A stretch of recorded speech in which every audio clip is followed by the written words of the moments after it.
السلام علیکم، welcome to the narrative arc. I am your host Raja Zaryun. آج ہمارے ساتھ موجود ہیں پاکستان کے سابق وزیر اعظم اور عوام پاکستان پارٹی کے سربراہ شاہد خاقان عباسی صاحب.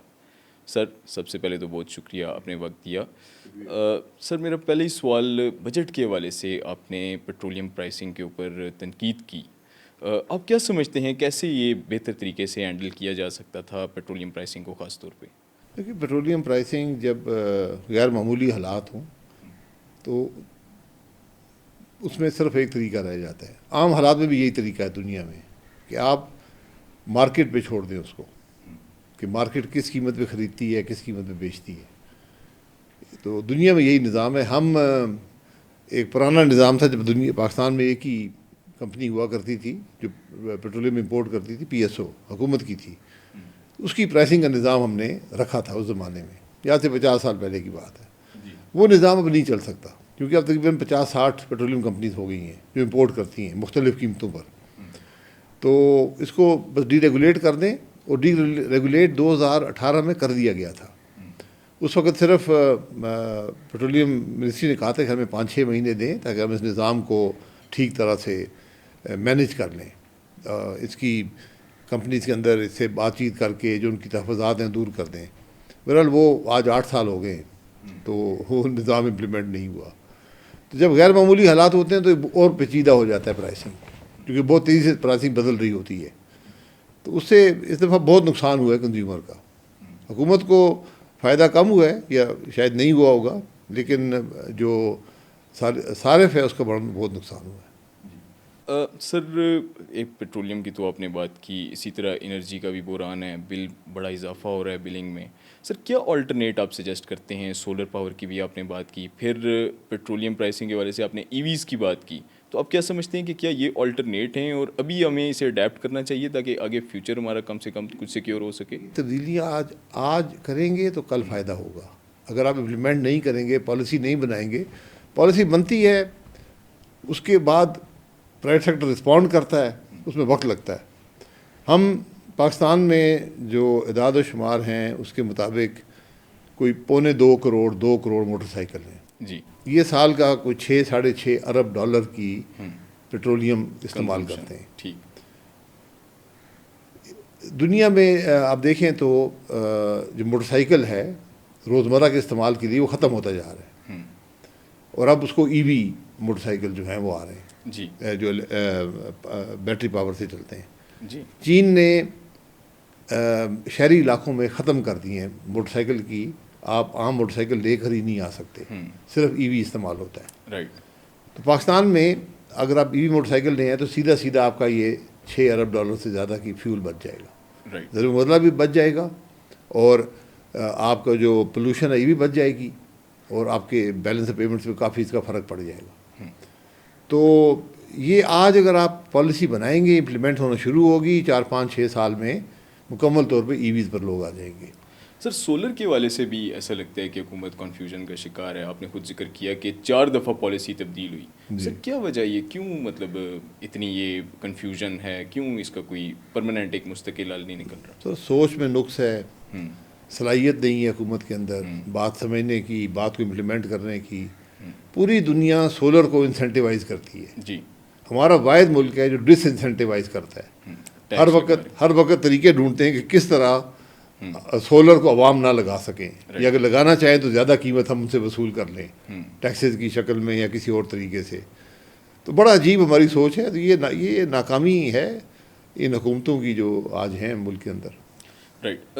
شاہد صاحب، یہ فرمائیے گا کہ آپ اکثر بات کرتے ہیں کہ ہمیں اپنی جی ڈی پی گرو کرنے کی ضرورت ہے، مینوفیکچرنگ ہمارے یہاں نہیں ہو رہی، پھر پولیٹیکل اسٹیبلٹی کے حوالے سے بات کر رہے ہیں. یہ بتائیے گا کہ ابھی بھی جو بجٹ آ رہا ہے اور اس سے پہلے بھی جو کچھ بجٹ آئے، یہ آئی ایم ایف کی مرہون منت کیوں ہوتے ہیں؟ ادھر سے منظوری کیوں ضروری ہے؟ اس لیے کہ آئی ایم ایف سے آپ قرضہ لیتے ہیں، تو جو قرضہ دیتا ہے تو شرائط ہوتی ہیں کہ آپ میرا قرضہ واپس کرنے کے قابل ہوں. قصور آئی ایم ایف کا نہیں، یہ قصور ہمارا ہے. آئی ایم ایف زبردستی آپ کے گھر نہیں آتا، آپ اس کے پاس جاتے ہیں. کیسے ہم اس شکنجے سے جان چھڑائیں؟ اصلاحات کر کے، اور کوئی طریقہ نہیں. اصلاحات میں نے آپ کو جو بتائی ہیں، جی، مثلا 2 باتیں آپ کے سامنے: پیٹرولیم کو ڈی ریگولیٹ کریں، آپ ای وی لے کر آئیں, انسینٹیوائز کریں ملک کے اندر انویسٹمنٹ کو, سولر کو انسینٹیوائز کریں, انویسٹمنٹ کو انسینٹیوائز کریں. یہ تمام چیزیں آپس میں جڑی ہوتی ہیں. جس ملک میں سیاسی انتشار ہوگا وہاں پہ انویسٹمنٹ نہیں آتی. جی. جس ملک میں رول آف لا نہیں ہوگا وہاں انویسٹمنٹ نہیں آتی. جس ملک میں پالیسی کی اسٹیبلٹی نہیں ہوتی وہاں انویسٹمنٹ نہیں آتی. یہ وہ کڑیاں ہیں جو آپ کو جوڑنی پڑیں گی. ہم ان کو جوڑنے کے بجائے اس ملک کے اندر جو نفاق ہے اس کو بڑھا رہے ہیں. ملک کے اندر جو رول آف لا اس کو مزید ختم کر رہے ہیں. آج آپ یہ دیکھ لیں کہ جو رشتہ ہے شہری کا اور ریاست کا ہم نے وہ توڑ دیے. جی. جو فنڈامنٹل رائٹس ہیں. جی. آج پاکستان کے لوگوں کو فنڈامنٹل رائٹس میسر نہیں ہیں. جی. اور ہمیں اس بات کی کوئی پرواہ نہیں ہے. تو جس ملک میں فنڈامنٹل رائٹس نہیں ہوں گے انویسٹر وہاں پر نہیں آتا, کیونکہ اس کو بھی فنڈامنٹل رائٹس نہیں ملیں گے. جی. تو یہ مسئلہ ہو گیا پاکستان کہ ہم ان باتوں کو سمجھتے نہیں ہیں. ہم شاید جو پرانا طریقہ تھا کہ ہم طاقت کے زوم پر ہم ایک پولیس اسٹیٹ بنا کر ہم ملک کو چلا لیں گے. جی. اب دنیا بڑی بدل گئی ہے. دنیا مارکیٹ بیسڈ ہے. تو اس لیے ہمیں ذرا دیکھنا پڑے گا کہ ملک کے لیے ہم نے کیا پالیسیز لانی ہیں, اور اس کی بنیاد جو ہے وہ آئین اور قانون کی بالادستی ہے. رائٹ. آپ اکانومی کو سمجھتے ہیں, یہ بتائیے کہ یہ ڈیولپمنٹ کے والے سے بڑے کام ہو رہے ہیں. کیا آپ سمجھتے ہیں کہ جو فنڈز ہیں وہ پراپر ڈسپرس ہو رہے ہیں صوبوں میں یا وفاق میں؟ دیکھیں, جس ملک کے عوام جو ہیں وہ ہر سال غریب سے غریب تر ہوتے جا رہے ہیں. پاکستان کے عوام کی جو قوت خرید ہے وہ 10 سال میں نہیں بڑھی. دنیا کا شاید واحد بڑا ملک ہے جس کے اندر عوام کی قوت خرید نہیں بڑھی. تعلیم, بچے جو ہیں 3 کروڑ بچے اسکول سے باہر ہیں. جی. آپ کس چیز پر پیسہ خرچ کر رہے ہیں؟ آپ کیا کر رہے ہیں؟ کون سی پالیسیز ہیں آپ کی؟ آپ کی انڈسٹری نہیں بڑھ رہی, آپ کی ایکسپورٹس نہیں بڑھ رہی, آپ کا ہر شعبہ جو معیشت کا ہے وہ کمزور سے کمزور تر ہوتا جا رہا ہے. تو ان بات کی آپ کو پرواہ نہیں ہے. تو آج تو یہ پاکستان تو آج ایک ناکامی کی داستان ہے. سر کچھ سیاست پہ بات کرتے ہیں. جی بی کا الیکشن سر پہ ہے, پھر مختلف وہاں پہ اپوزیشن پی ٹی آئی خاص طور پہ وہ لیول پلینگ فیلڈ نہ ہونے کا شکوہ کرتے ہیں. نواز شریف صاحب بھی تشریف لے کے گئے, بلاول بھی ادھر ہی ہیں. یہ بتائیے گا کہ کیا آپ سمجھتے ہیں کہ جیسے جنرل الیکشن ہوا ملک میں, کیا اسی کی ایک قسط ہم جی بی میں بھی دیکھیں گے یا؟ جی بی میں ہمیشہ یہی ہوتا رہا ہے. وہاں فیصلہ ہوتا ہے کون جیتے گا اور کون ہارے گا. یہ بدقسمتی ہے کہ ہم ملک کی عوام کی رائے کو جو حق ہے, جسے اپنی رائے کے اظہار کہتے ہیں, جسے اپنی چوائس سیاست میں کہتے ہیں, ہم اس سے ہم نے محروم کر دی ہے. جی. ان الیکشن کو کوئی فائدہ نہیں ہے. یہ متنازع ہوتے ہیں, ان سے کمزور حکومتیں وجود میں آتی ہیں جو کوئی پالیسی نہیں بنا سکتی, کوئی بہتری عوام کے لیے نہیں کر سکتی. یہ لمبی کہانی, آپ پچھلے الیکشن سب جی بی کے دیکھ لیں, سب یہی ہوا. جی. کبھی اس کو لانا ہے, کبھی اس کو نکالنا ہے, کبھی اس کو گرانا ہے, اس کو چڑھانا ہے. عجیب ایک تماشا ہم نے لگایا ہوا ہے. ٹھیک. بس صاحب پیچھے جب آیت اللہ خامنہ ای صاحب کی شہادت ہوئی تو بڑے وائلنٹ پروٹیسٹ ہوئے جی بی میں, اور اس سے پہلے الیکشن کے دوران بھی احتجاج ہوتے رہے. تو آپ کیا سمجھتے ہیں اگر عوام کی منشا کے اوپر نہیں چلیں گے تو کیا اس طرح کے احتجاج, اس طرح کے پروٹیسٹ یہ ہم ایکسپیکٹ کریں آنے والے دنوں میں؟ یہ لاوا ہے. آپ جب عوام کو ان کے حق سے محروم کریں گے تو وقتاً تو بات دب جاتی ہے. جی. لیکن یہ لاوا پکتا رہتا ہے, پھر ایک دن پھٹ جاتا ہے. پھر نہ قانون رہتا ہے, نہ کوئی سوچ رہتی ہے, پھر کوئی نہیں دیکھتا کون سی جماعت ہے, کون شخص ہے. انارکی آ جاتی ہے. اس سے ہمیں بچنے کی ضرورت ہے. سیاست کا کام ہی یہ ہوتا ہے کہ وہ ملک کو انارکی سے بچا سکے, ملک کو ایک ضابطے کے مطابق چلائے. جی. تو جب ریاست خود ہی ضابطے کو توڑ رہی ہو, آئین کو توڑ رہی ہو, قانون کو توڑ رہی ہو, پھر عوام بھی اس کو سمجھتے ہیں کہ ہمارا بھی یہی راستہ ہے. شاہد صاحب, جی بی سے کنیکٹڈ کشمیر, آزاد کشمیر, وہاں پہ عوامی ایکشن کمیٹی کے نام سے ایک تنظیم, ایک آپ سمجھیں گے پریشر گروپ ایک بن گیا پراپر. انہوں نے پھر بھی ایک احتجاج کی کال دی, حالانکہ کلیم یہ کیا جاتا ہے کہ ان کے مطالبات بھی پورے ہوئے. تو کیسے ہم انہیں اپنے مین اسٹریم میں شامل کر سکتے ہیں؟ ان کے بجلی کی پرائسز کم ہیں, فلور پرائسز کم ہیں, کیسے ہم ان کو واپس جو ہے وہ قومی ادارے میں لا سکتے ہیں؟ اور یہ جو نوجوان جذبات میں آ کے مشتعل ہو جاتے ہیں, احتجاج کرتے ہیں, مار پیٹ ہوتی ہے, یہ اس سے کیسے بچا جا سکتا ہے؟ جی, ان کی رائے کا احترام کریں, الیکشن چوری نہ کریں. یہی راستہ ہوتا ہے, جمہوریت کا یہی راستہ ہے. اگر آپ نے ملک جمہوریت نہیں رکھنی, آپ نے آمریت سے ملک چلانا ہے, تو پھر آمریت سے چلائیں, پھر چھوڑ دیں یہ الیکشن یہ تماشے جو ہیں. اپنی پارٹی کے حوالے سے بتائیں, کیا آپ بجٹ کے حوالے سے کوئی وائٹ پیپر ریلیز کریں گے آگے کا کیا لائے عمل ہے، کیسے نوجوانوں کو خاص طور پر آپ اپنی طرف جو ہے وہ راغب کریں گے؟ دیکھیے ہم تو حق کی بات کرتے ہیں، ملک کے مسائل کی بات کرتے ہیں، ان کے حق کی بات ان کے حل کی بات کرتے ہیں. تو ہم نے الیکشن کے 2 دن بعد ایک کانفرنس رکھی ہے جی جس میں ہم الیکشن کی جو بجٹ کی خرابیاں ہیں اس کا بھی ذکر کریں گے، جو ملک کی معیشت کا بھی ذکر کریں گے. اس میں ہم نے تمام جو اپوزیشن جماعتیں ان کو دعوت دی ہے، رائٹ. تو اس میں انشاءاللہ وہ شریک ہوں گے اور وہی ایک مومنٹم شاید دے اپوزیشن کے جو نیریٹو ہے اس کو. سیاست کے لیے آپ ہر ایک سے اپنا انٹریکشن رکھتے ہیں، اسٹوڈنٹ سے بھی، نوجوانوں سے بھی، ہر طبقے کے لوگوں سے ہم ان سے ملتے ہیں، ان کے پاس جاتے ہیں. لیکن ایک ملک پر سیاسی حوالے سے مایوسی کا شکار ہے ملک، معیشت کے حوالے سے بھی، سیاست کے حوالے سے بھی. یہ بہت خطرناک خاص بات طور پہ جنرل الیکشن کے بعد سے جی لوگ بہت زیادہ مایوس ہوئے. جنرل الیکشن سے لوگ کہتے ہیں کہ اب الیکشن کا مقصد ہی کوئی نہیں رہا. جی جب سیاست میں تبدیلی کا ایک ہی طریقہ ہوتا ہے، اس کو الیکشن کہتے ہیں. جی جب لوگ یہ سمجھنا شروع کر دیں، اور وہ حقیقت بھی ہے وہ، کہ الیکشن سے ہمارے کوئی فرق نہیں پڑتا کیونکہ ہماری رائے کا احترام نہیں ہوتا، جی تو پھر بات بہت بگڑ گئی ہے. اس کو درست کرنا پڑے گا. رائٹ.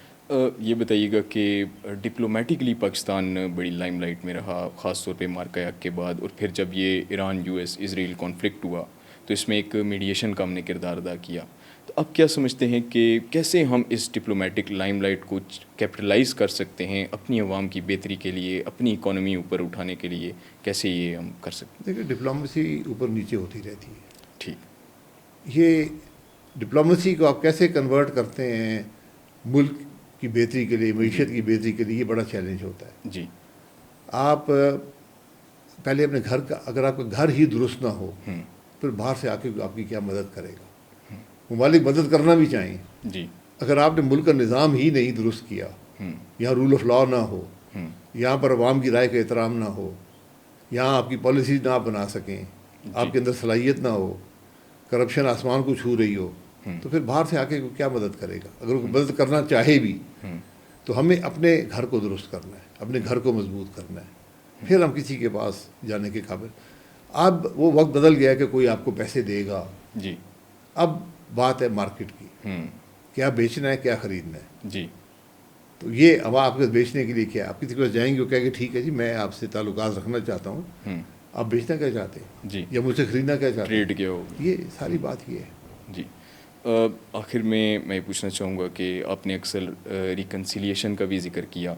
اپوزیشن کی جو پارٹیز ہیں، ہم دیکھتے ہیں کہ ہر گزرتے دن کے ساتھ کئی رہنماؤں پہ پرچے ہوتے ہیں، کریک ڈاؤن کا سامنا ہے. کیا آپ سمجھتے ہیں کہ اب ایسا موقع آ چکا ہے کہ ایک فورن افیئرس کے والے سے ہی پاکستان ایک بہتر پوزیشن میں ہے، تو ہمیں گھر کے معاملات، خاص طور پہ یہ پولیٹیکل لوگوں کے اوپر جو کریک ڈاؤن ہے، اس کو ختم کرنا چاہیے؟ تو کریک ڈاؤن کی اجازت کس نے دی ہے؟ قانون تو نہیں دیتا، آئین تو نہیں دیتا. پہلے عمران خان صاحب کریک ڈاؤن کر رہے تھے، اب یہ حکومت کریک ڈاؤن کر رہی ہے. تو کریک ڈاؤن سے ملک نہیں چلتے، ملک قانون کے مطابق چلتے ہیں. اور یہ بدقسمتی ہے کہ آج عدلیہ بھی بے بس نظر آتی ہے. یہ بہت بڑی مایوسی ہے ملک کے اندر کہ آپ کے جو اگر حق کو چھین لے تو آپ کسی کے پاس جانے کے قابل نہیں ہیں. یہ اس سے بڑی خرابی ملک کے اندر کیا ہو سکتی ہے؟ باہر کے لوگ یہ چیز دیکھتے ہیں. میں نے کہا نا، یہ ہم جو ایک خام خیالی میں رہتے ہیں کہ ہم نے جناب فلانے سے جا کے اس سے ہماری تعریف کر دی، یہ کر دیا، وہ، اس سے کوئی فرق نہیں پڑے گا. جی فرق پڑے گا جب آپ کا گھر مضبوط ہوگا، ویسے ہی. پھر جب کسی سے بات کرنے کے قابل ہوں گے، جب آپ کو ملک قانون کے مطابق چلتا ہوگا. جب لوگ دیکھتے ہیں کہ یہ ملک تو اپنے الیکشن کا احترام نہیں کرتا، عوام کی رائے کا احترام نہیں کرتا، پھر آپ کی عزت نہیں رہتی. عدلیہ کے حوالے سے بس ایک آخری چیز کہ 26ویں ترمیم کی گئی کہ بیک لاگ بہت زیادہ ہے، پھر 27ویں ترمیم بھی ہوئی، فیڈرل کانسٹیٹیوشنل کوڈ بنی. بیک لاگ تو ابھی تک موجود ہے، تو پھر کیا فائدہ ہوا یہ ترمیم؟ مسئلہ بیک لاگ کا نہیں ہے، مسئلہ صرف یہ تھا کہ جوڈیشری کو کنٹرول کرنا ہے. بات مانتے نہیں ہیں. اب جو جج بھی بات کرتا ہے، حق کے مطابق فیصلہ کرتا ہے، قانون مطابق کرتا ہے، اس کی ٹرانسفر ہو جاتی ہے. آج آپ نے جوڈیشری کو تابع کر دیا ہے حکومت کے، حکومت کی مرضی کے تابع کر دیا ہے. جی. تو اب فیصلے حکومت لکھا کرے گی، جوڈیشری نہیں لکھے گی. رائٹ. جوڈیشل نظام ملک میں بدقسمتی سے ختم ہو چکا ہے. رائٹ. تو ناظرین آپ نے سنا سابق وزیر اعظم عوام پاکستان پارٹی کے سربراہ شاہد خاقان عباسی صاحب ہمارے ساتھ موجود تھے. انٹل نیکسٹ ٹائم اللہ حافظ.